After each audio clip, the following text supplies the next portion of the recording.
सम्पूर्ण दर्शक श्रोता वृन्दहरुमा कोटी कोटी प्रणाम। त दर्शक वृन्द, सदा चाहिँ पुरुषोत्तम मास महात्म्य श्रवण गर्ने क्रममा यहाँहरु समक्ष मिठा रसिला कथा प्रसंगहरु प्रस्तुत गर्दै आएको छु।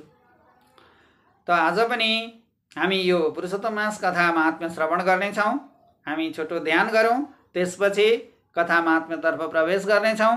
शान्ताकारं भुजगशयनं पद्मनाभं सुरेशं विश्वाधारं गगनसदृशं मेघवर्णं शुभांगं लक्ष्मीकान्तं कमलनयनं योगिविरध्यानगम्यं वन्दे विष्णुं भवभयहरं सर्वलोकैकनाथं। त दर्शक वृन्द, यहाँहरूले अघिल्लो अङ्कमा दृढधन्व नाम गरेका राजा को दरबारमा वाल्मीकि ऋषि आउनुभयो।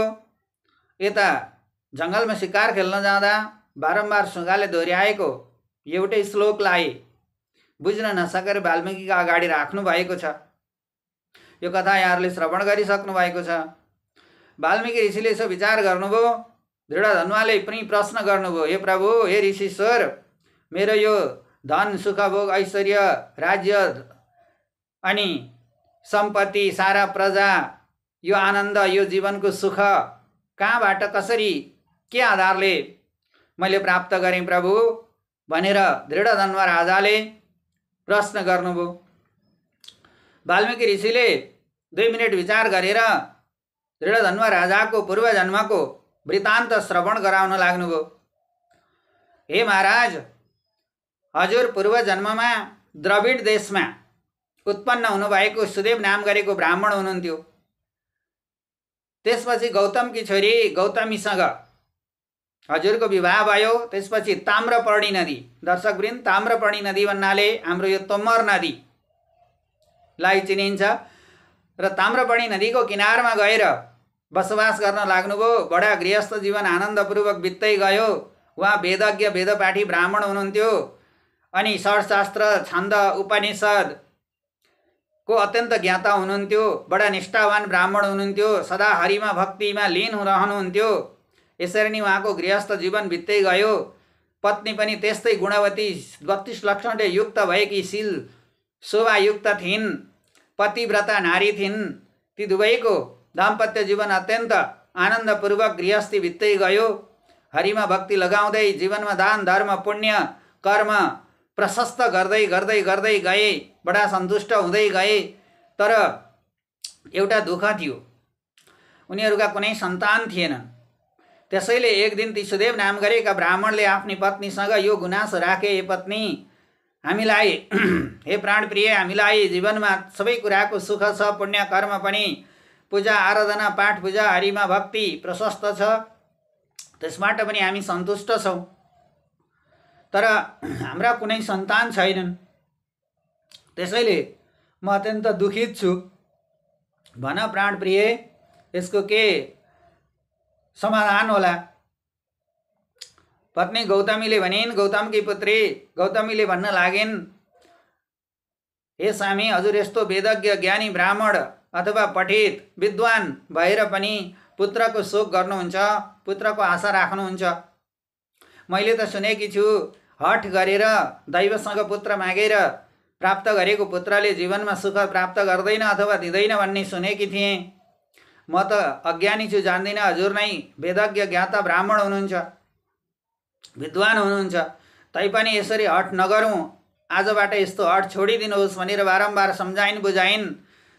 तर पनि ती सुदेवले आफ्नो हठलाई छोडेनन्। यसरी हरिको भक्तिमा सधैँ लीन भएको देखेर गरुडजीले त्यो आशय, सुदेव नाम गरेका ब्राह्मणको आशय बुझ्नुभयो। यत्रो दान धर्म पुण्य जीवनमा हरिभक्तिमा समर्पण गरेका ब्राह्मणको मनको इच्छा भगवानले, दैवले किन पुरा नगरेका होलान्? गरुडजीले विचार गर्नुभयो। उनको मनको इच्छा बुझेर भगवान नारायण समक्ष निवेदन गर्नुभयो, हे प्रभु, हजुरको भक्तिमा लीन दान धर्म पुण्य गरेर जीवन बिताउने व्यतीत गर्ने त्यस्ता ब्राह्मणको एउटा मनको अन्तिम इच्छा पनि हजुरबाट पुरा भएन। हजुरका त्यस्ता भक्तले हजुरबाट कुनै आशीर्वचन प्राप्त गरेनन्। त्यसैले प्रभु, उनको इच्छा पुरा गराउनै पर्छ। नत्र त हजुरको भक्ति रसातलमा भासिन्छ। कुनै पनि पृथ्वीमा जीवजन्तु प्राणी वनस्पति कसैले पनि हजुरको भक्ति गर्ने छैनन्। त्यसैले हजुर स्वयं पनि भक्तको रक्षक हुनुहुन्छ। भक्तका इच्छालाई मनोकांक्षालाई पूर्णता दिनै पर्दछ हे प्रभु। यसरी गरुडजीले बार बार भगवान नारायण समक्ष निवेदन गरेपछि भगवान नारायणले के आशय व्यक्त भयो भने गरुडजीलाई भन्नुभयो, गरुड, तिनको 7 जन्मसम्म कुनै पुत्र छैनन्, तैपनि तिमीलाई जे इच्छा लाग्छ गर। तिम्रो तर्फबाट कुनै वचन देऊ, बोलिदेऊ, मेरो अनुमति छ भनेर भगवान नारायणले गरुडजीलाई अनुमति दिनुभयो। गरुडजीले गएर भन्नुभयो, तिसुदेव नाम गरेका ब्राह्मणलाई 7 जन्मसम्म सन्तान त छैनन्, तैपनि साह्रै हठ गर्नुभयो। त्यसैले म एउटा पुत्र हुने आशीर्वचन चाहिँ तिमीलाई दिन्छु, तथापि बाँकी चाहिँ भाग्यको खेल हुनेछ। यसरी गरुडजीले प्रदान गर्नुभयो वचन। गरुडजीको यो वचन आशीर्वचन प्राप्त गरेर सुदेव नाम गरेका ब्राह्मण अत्यन्त खुसी हुनुभयो। तैपनि गरुडजीले भन्नुभयो, दैवसँग हट गरेर प्राप्त गरेको सन्तानले पितृ उद्धार चाहिँ गर्दैन है। तैपनि केही समयका लागि सान्त्वनाका लागि चाहिँ प्राप्त हुन्छ। मेरो वचन हरिको अनुमति लिएर मैले यो वचन दिएको छु, बाँकी नारायणमा समर्पण भनेर गरुडजीले भन्नुभयो। त्यसै भए पनि ठिक छ, हुन्छ भनेर चित्त बुझाए। 10 मास पूर्ण भयो। गरुडको वचन अनुसार सुदेव नाम गरेका ब्राह्मणका घरमा पुत्र पैदा भयो। ती पुत्र यस्ता थिए, यस्ता तेजस्वी थिए, लामा लामा हात भएका, डोलो खिरिलो जिउ डाल भएका, सुन्दर मुहार, तेजिलो मुहार, चम्किलो अनुहार भएका त्यस्ता सुन्दर बालक हुर्कँदै गए। सुदेव नाम गरेका शर्मा ब्राह्मणले पनि आफ्ना पुत्रलाई वेद वेदज्ञ षट्शास्त्र छन्द ज्ञाता बनाउँदै लगे। बडा वेदज्ञ नीतिवान शास्त्रज्ञ बनाउने उनको ठुलो गहिरो रहर थियो, अभिष्ट इच्छा थियो। सोही अनुसार आफ्ना छोरालाई विद्वान बनाउने क्रममा उनी निरन्तर लागिरहे। यही क्रममा पूजाको सामग्री लिन र कन्दमूल लिएर आउनका लागि उनी जङ्गलतर्फ सधैँ जाने गर्थे। एक दिन संयोगले उनी पनि जङ्गल गएका थिए। बालक हुर्कँदै थिए। आफ्ना उमेर मिल्दा साथीहरूसँग एउटा सुन्दर तलाउ पोखरीमा पौडी खेल्न भनेर गए। पौडी खेल्दा खेल्दै साथीहरूसँग कसैले पनि नछुने खेल खेल्दा खेल्दै उनी पानीभित्र लुक्ने प्रयासमा धेरै बेरसम्म पानीमाथि उत्रिएनन्। त्यसपछि साथीहरूले आएर घरमा सुनाइदिए, गौतमी बडा मूर्छा परिन्, लडिन्, कराइन्। हुँदाहुँदै ती सुदेव नाम गरेका ब्राह्मण पनि आइपुगे।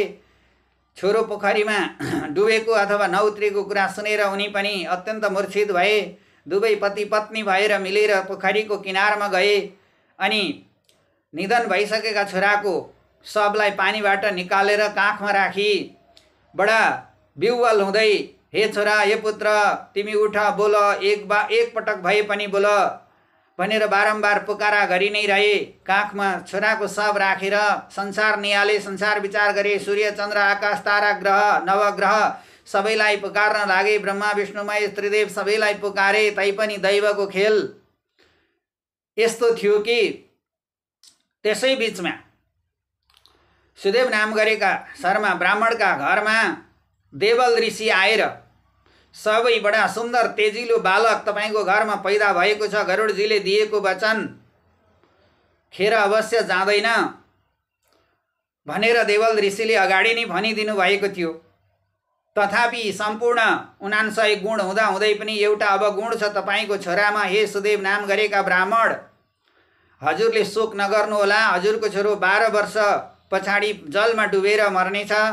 हजुरलाई पुत्र शोक पर्नेछ भनेर देवल ऋषिले भनेका वचनहरू सम्झिँदै अनि बडा छोराको शवलाई काखमा राखेर बडा आकुल र व्याकुल हुँदै रोई कराई वर्षौंसम्म बिताए। यी दुवै पति पत्नीले त्यसरी पानीमा रुजे झैं वर्षायामको समय थियो। त दर्शकवृन्द, त्यो समय पनि पुरुषोत्तम महिनाको समय थियो। जति बेला ती सुदेव नाम गरेका शर्मा ब्राह्मणले आफ्नी पत्नी सहित छोराको शवलाई काखमा राखेर अङ्कमाल गर्दै मुहाई खाँदै त्रिलोक 14 भुवन पुकार्दै थिए। नवग्रह तारामण्डल सूर्य नक्षत्र सबैलाई पुकार्दै थिए आफ्नो छोरो बिउताउन, आफ्नो छोरो उठाउन। अनि बारम्बार देवल ऋषिले भविष्यवाणी गरिदिएका 12 वर्षपछि जलमा डुबेर मर्ने देवल ऋषिले भनेका सारा कुरा पनि सम्झँदै थिए। यसो हुँदाहुँदै पुरुषोत्तम मास आयो। पुरुषोत्तम मासमा पनि पानीमा रुजेर खाना पनि नखाइकन प्राणवायु मात्र लिएर छोराको शवलाई काखमा राखेर बारम्बार श्री हरि गोविन्द, हे पुरुषोत्तम, हे भगवान, हे नारायण, यी सारा भगवानका 1008 नामहरू सबै पुकार्दै पुकार्दै आफ्नो छोराको शवलाई काखमा राखेर बसिरहेका ती सुदेव नाम गरेका शर्मा दम्पतिले 1 महिना त्यहीँ बिताए। त्यो समय पुरुषोत्तम मास महिनाको समय थियो। पुरुषोत्तम मास दर्शक वृन्द, पुरुषोत्तम मासमा त्यसै पनि वर्षाको अत्याधिक योग रहन्छ भनिन्छ। त्यस समयमा पनि अत्याधिक वर्षा आयो, आँधी बाढी हुरी आए, मेघ बादल चट्याङ यी सबैलाई सहेर छोराको शवलाई काखमा राखेर बडा आकुल र व्याकुल हुँदै रोई कराई गर्दा गर्दै जब पुरुषोत्तम मास पनि पुरा भयो, त्यसपछि साक्षात् भगवान नारायण पुरुषोत्तम भगवान प्रकट हुनुभयो र भन्न लाग्नुभयो, हे ब्राह्मण, दैवको खेल, हजुरका 7 जन्म सन्तान थिएनन् भनेर जान्दा जान्दै गरुडजीको वचन अनुसार हजुरले पुत्र प्राप्त गर्नुभयो। त्यसपछि देवल ऋषिले भविष्यवाणी गरिदिनु भयो, 12 वर्षपछि जलमा डुबेर हजुरको छोरो मर्नेछ, शोक पर्नेछ। दैवसँग हठ गरेर प्रायको सन्तानले कहिल्यै सुख प्राप्त गर्न सकिन्न, पितृ उद्धार गर्दैनन् भन्ने कुरा देवल ऋषिले पनि हजुरलाई सुनाउनु भएको थियो, भविष्यवाणी गरिदिनु भएको थियो। सोही बमोजिम दैवको घटना चक्र अनुसार घटना भइरहेको छ। त्यसैले हे सुदेव नाम गरेका ब्राह्मण, हजुरले यो पुरुषोत्तम मास महिनाभरि नजानिकन पनि थाहा नपाइकन पनि मेरो नामको पुकारा बारम्बार गरेर अनि खाना पनि नखाई प्राण वायु मात्र लिएर हजुरले यो पुरुषोत्तम मास बिताउनु भएकाले आज हजुरको अगाडि म साक्षात् प्रकट भएर हजुरलाई दर्शन दिँदैछु। यसरी भगवान पुरुषोत्तमले यी सारा कुरा सुदेव नाम गरेका ब्राह्मणलाई बताउनु भयो। सुदेव नाम गरेका ब्राह्मण भन्छन्, हे प्रभु, हे जगतका ईश्वर, त्रिलोकका अधिपति, मेरो भएको एउटा छोरालाई हजुरले बिउताइदिनु भयो। हजुरको अधीनमा संसार चल्दछ, प्रकृति चराचर जगत सूर्य चन्द्र ब्रह्माण्ड हजुरको अधीनमा चल्छ भने एकजना मेरो मरिएको छोरा हजुरले बिउताइदिनु पर्यो, बचाइदिनु पर्यो। हे बाबु, उठ, तिम्रा सुन्दर वेदका वाणी अब मलाई कसले सुनाउँछ। यसरी बारम्बार छोराको शवलाई काखमा राखेर पुकार्दै भगवान पुरुषोत्तमतर्फ पनि निवेदन गर्न लाग्नुभयो। यसरी निवेदन गरेपछि भगवान पुरुषोत्तमले ती सुदेव नाम गरेका शर्माको अथवा ब्राह्मणको पुण्य कर्म जीवनभरको समर्पण, त्याग, तपस्या र हरिभक्ति देखेर अत्यन्त प्रसन्न भएर भन्नुभयो, हे ब्राह्मण, हजुरको पुत्रलाई म 12,000 वर्षसम्म रहने आशीर्वचन प्रदान गर्नेछु। हजुरको पुत्रको निधन हुने छैन अथवा अब मर्ने छैन र बाँकी कुरा हठ गरेर प्राप्त गरेको पुत्र सुख चाहिँ अवश्य पनि हुन्न भन्ने कुरा हे ब्राह्मण देव हजुरले पनि बुझ्नुपर्ने हुन्छ। एकजना हजुर जस्तै धनु शर्मा नाम गरेका ब्राह्मण थिए, उनका पनि कुनै सन्तान थिएनन्। जीवनमा पुण्य कर्म प्रशस्त कमाए, आर्जन गरे, गृहस्थ चलाए, तैपनि सन्तान नभएकोले अत्यन्त हठ गरेर सन्तान प्राप्त गरे। यसरी नै दैवसँग मागेर सन्तान प्राप्त गरे। सन्तान त जन्मियो, तर उनले सोचेका थिए सकेसम्म सन्तानलाई विद्वान, ज्ञानी, पठित र बुद्ध जस्तै बनाउला भन्ने कल्पना उनले गरेका थिए। तर जब आफ्नो सन्तान हुर्कँदै गयो, जाँदा जाँदै जब 16 वर्ष प्राप्त भयो, वेदका सुन्दर वाणीहरू पढाउन सिकाउन धनु शर्माले सुरु गरेका थिए। हुँदाहुँदै संयोगले एक दिन खेल्दै जाँदा ती धनु शर्माका छोराका हृदयमा पनि घमण्ड जागृत भएर आयो। देवताहरूसँग हठ गरेर मागेको हुनाले कहिल्यै नमर्ने छोरो दिनु भनेर उनले मागेका थिए। देवताहरूले भनेका थिए, कहिल्यै नमर्ने छोरो पृथ्वी तलमा सम्भव हुँदैन ए धनु शर्मा। त्यसैले कुनै निमित्त आयु भएको छोरा हामी दिन सक्छौँ भनेपछि निमित्त आयु प्राप्त गरेका छोरा थिए धनु शर्माका। त दर्शकवृन्द, निमित्त आयु भनेको कुनै माध्यमद्वारा मृत्यु हुने वा कुनै न कुनै किसिमको निहुँ चाहिने, हामी सरल भाषामा बुझ्दा निहुँ भन्छौँ। त्यसैले त्यसलाई निमित्त आयु भनिन्छ। त संयोगले एक दिन धनु शर्माका छोरा त्यसरी 12,000 वर्ष अथवा पर्वत्रयसम्म आयु देवताहरूबाट प्राप्त गरेका धनु शर्माका छोरा खेल्दै जाँदाखेरि महेशदेव नाम गरेका ऋषिले शालिग्रामको पूजा गरिरहेका थिए। अत्यन्त क्रोधी ऋषि थिए। त शालिग्राम पूजा गरिरहेको बेला गएर यसो हेरे, उनका हृदयमा पनि घमण्ड चढ्यो। म त कहिल्यै मर्दिनँ अथवा पर्वत्रयसम्म मलाई कसैले मार्न सक्दैन भन्ने घमण्ड उनलाई थियो। ती महेशदेव नाम गरेका ऋषिले पूजा गरिरहेको शालिग्राम फुत्त तानेर लगेर इनारमा फ्याँकिदिए। त्यही ऋषले यसो विचार गरे, यसरी मैले पूजा गरेको शालिग्राम तैँले हुत्याइस् वा फ्याँकिस्, नारायणको अपमान गरिस्, त मरिजा भनेर ती महेशदेव नाम गरेका ऋषिले श्राप दिएका थिए, तर मरेनन्। किनकि यता पर्वतरायसम्म निमित्त आयु प्राप्त गरेका थिए, कसैले कुनै न्यू नभइकन जति नै श्राप दिए पनि नमर्ने भएको हुनाले महेशदेवले यसो विचार गरे। नमरेको हुनाले विचार गर्न लागे, सोच्न लागे के कारण मरेन, मैले दिएको श्रापले त सबै मर्थे। सबै कुरा विचारेर ल्याउँदा देवताहरूबाट निमित्त आयु प्राप्त गरेको रहेछ, त्यसैले अब निमित्त बिना यसको मृत्यु हुँदैन भनेर महेशदेव ऋषिले आफूबाट हजारौं रागाहरू आफ्नो योग बलको शक्तिले उत्पन्न गराए। अनि ती हजारौं रागाहरूले गएर त्यस पर्वतमा सिङ्गौरी हान्न थाले। सिङ्गौरी हान्दा हान्दै हान्दा हान्दै त्यस पर्वतलाई धुलो पिठो पारेपछि अन्त्यमा धनु शर्माका छोरा, जो पर्वतरायसम्म जीवित रहने र कसैले मार्न नसक्ने छोरालाई महेशदेवबाट प्रकट भएका रागाहरूको सिङ्गौरी हनाईबाट पर्वत धुलो पिठो पारियो। पर्वत ध्वस्त पार्न साथ धनु शर्माका छोराको निधन भयो। छोराको निधन सुनेर धनु शर्मा अत्यन्त पीडित भए र अन्त्यमा दैवसँग जबरजस्ती मागेको सन्तानले अवश्य पनि पुत्र शोक अथवा पुत्र सुख प्राप्त हुँदो रहेनछ र पितृकुलको उद्धार गर्दा रहेनछन् भन्ने कुरा धनु शर्माले पनि बुझेका थिए भनेर भगवान स्वयं पुरुषोत्तम भगवानले तिनै सुदेव नाम गरेका ब्राह्मणलाई उदाहरण दिनुभयो र भन्नुभयो, हे सुदेव नाम गरेका ब्राह्मण, अब तिम्रो छोरो 12,000 वर्षसम्म नमर्ने हुन्छ र तिम्रो अर्क जन्ममा तिमी वरिष्ठ अथवा विशिष्ट राजकुलमा जन्मने छौ। तिम्रो नाम दृढधन्वा रहनेछ।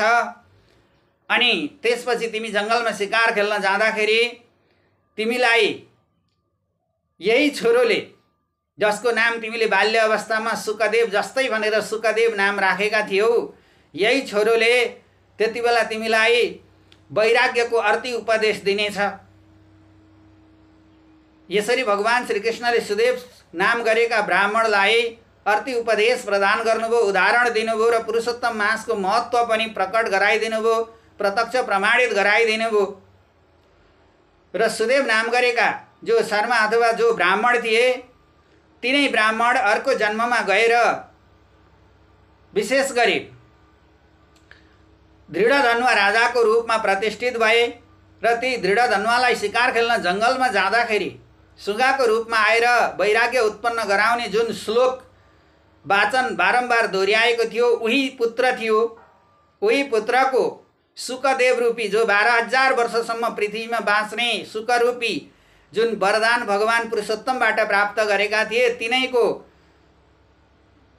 आशीर्वचनबाट जङ्गलमा रहेको बखतमा बारम्बार श्लोक दोहोऱ्याएर दृढधन्वा नाम गरेका अर्को दोस्रो जन्मका राजा बनेर बसेको बेला हृदयमा भक्ति र विशेष गरी वैराग्य उत्पन्न गराउने यो श्लोकको आशय वाल्मीकि ऋषिले जब दृढधन्वा राजालाई बुझाइदिनुभयो, सुनाइदिनुभयो र भगवान श्रीकृष्णले, भगवान पुरुषोत्तमले अगाडि नै यी सम्पूर्ण अर्को जन्ममा हुने यी घटना चक्रहरूको सङ्केत पनि गरिदिनु भएको थियो। यही घटना चक्रलाई वाल्मीकि ऋषिले दृढधन्वा राजालाई दरबारमा यी सम्पूर्ण घटना चक्र श्रवण गराउनु भएको कथा प्रसङ्ग दर्शकवृन्द यहाँहरूलाई मैले प्रस्तुत गरेँ र बाँकी यो पुरुषोत्तम मासका अन्य महात्म्य, रसिला महात्म्य कथा प्रसङ्गहरू श्रवण गराउँदै जानेछु। ओम अस्तु।